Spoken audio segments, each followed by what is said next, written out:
In today's episode, no European integration. Ukraine will join the EU in 20 to 30 years. They are Nazis themselves. The West is creating a Nazi coalition against Belarusians and Russians. Preparation for a nuclear disaster. All the potassium iodide was snapped off the market in Kyiv after Zelenskyy's statement about Russians mining the Zaporizhzhia nuclear power plant.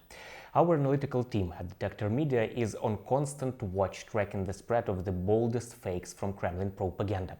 I'm Vadym Miskyi, and for the next 10 minutes I'll guide you through the key facts. Let's get started.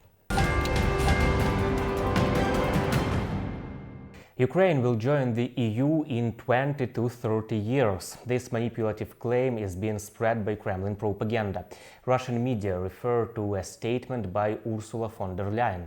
But the propagandists took the words of the head of the European Commission out of context. In fact, she said, I quote, European Union would be unthinkable in 20 or 30 years without Ukraine in it, as well as without the bloc of Western Balkan countries. And our country's accession to the EU depends on the time when Ukraine fulfills all the requirements. Ukrainians tell us that when they imagine their future, they see Europe's flag flying over their cities. And I have no doubt that Ukraine will be part of our union. So today,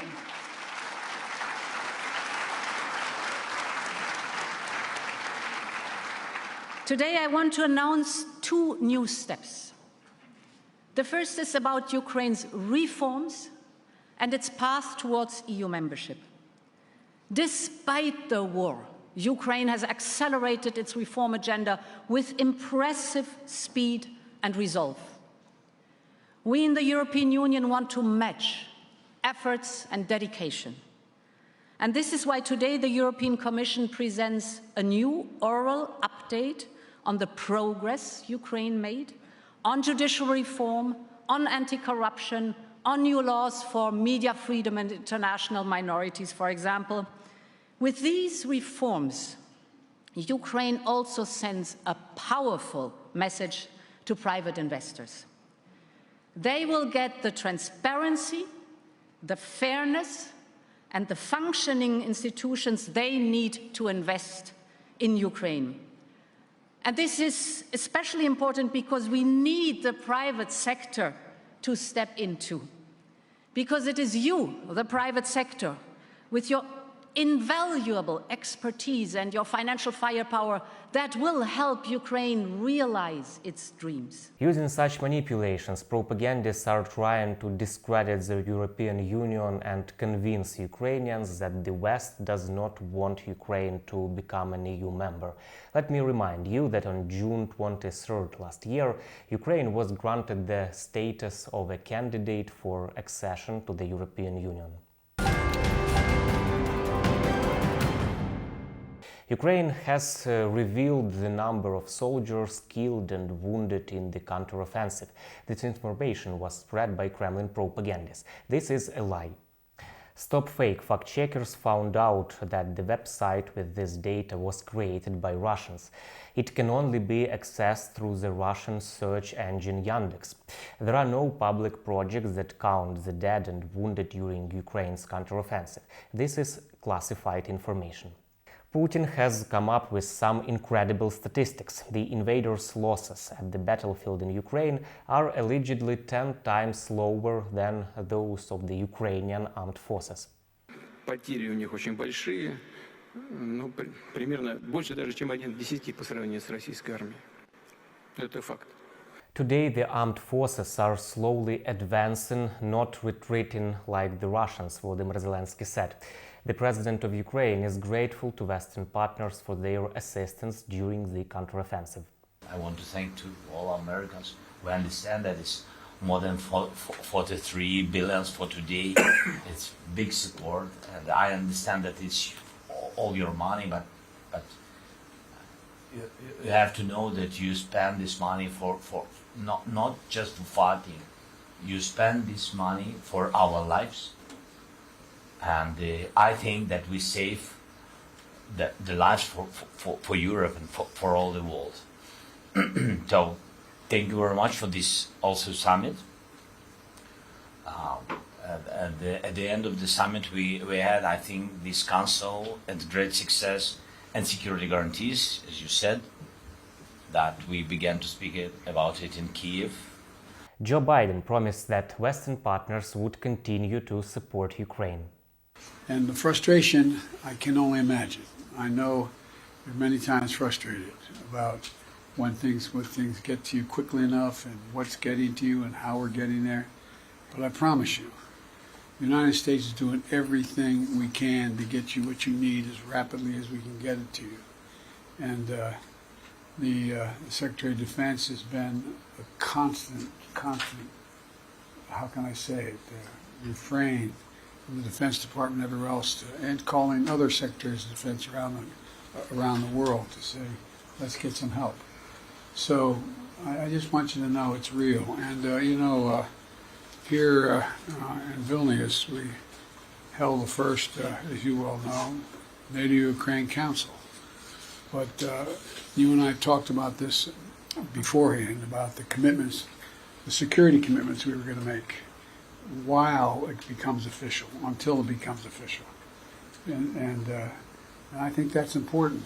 According to the General Staff of the Armed Forces of Ukraine, Russia has lost nearly 238,000 of its troops in the full-scale war against Ukraine.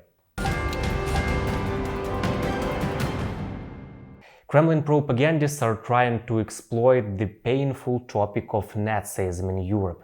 Supposedly, the West is creating a Nazi coalition against Belarusians and Russians. The authors of the fake claim that Ukraine is inciting the West to destroy these nations. В нашем некогда, как казалось, общем европейском доме посеяны зерна ненависти, зерна расового превосходства, зерна отмены культуры, в том числе и славянской культуры. Это не скрывается, это превращается в практическую политику, сносятся памятники тем, кто освобождал эту самую Европу. На их месте воздвигают статуи нацистских преступников, Бандера, Шухевич и прочие. И, конечно же, то, что делает Запад, используя в качестве инструмента киевский режим, не может быть расценено иначе, как очередная попытка собрать нацистскую коалицию против славянских народов. The case was examined by analysts of the EU versus Disinfo project. They found that none of these statements are true, neither about monuments nor about Nazi organizations. This is what a school in the temporarily occupied Rubizhne, where one of the members of the Young Guard and anti-Nazi underground organization that operated in the USSR during World War II once studied, looks like after the arrival of the Russian world.